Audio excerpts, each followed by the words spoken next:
जब सुने के होई भोजपुरी गाना, बस बजे के चाही गाना।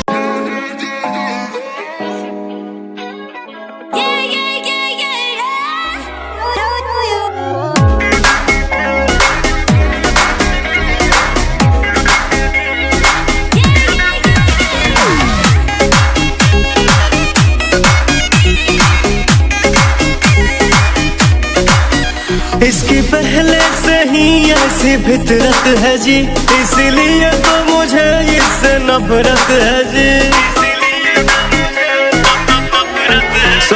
इसकी पहले से ही ऐसी फितरत है जी, इसलिए तो मुझे इससे नफरत है जी।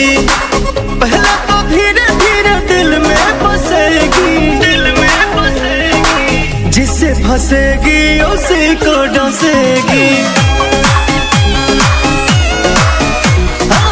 जिससे फंसेगी उसी को डसेगी।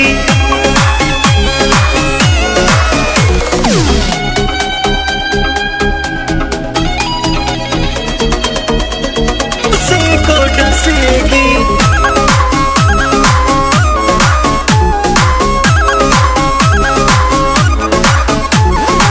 मेरी न मानो तो पढ़ लो इतिहास में, बदनाम की गई जिसके भी पास में।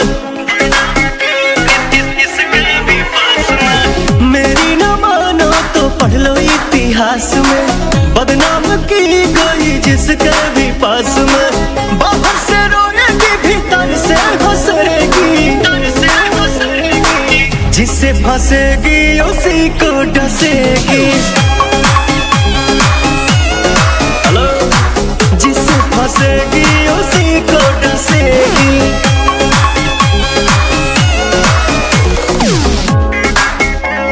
उसी को डसेगी। उसी को डसेगी।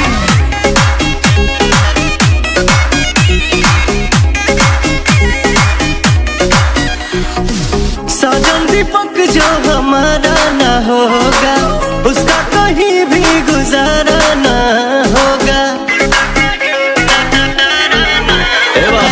साजन दीपक जो हमारा ना होगा, उसका कहीं भी गुजारा ना होगा।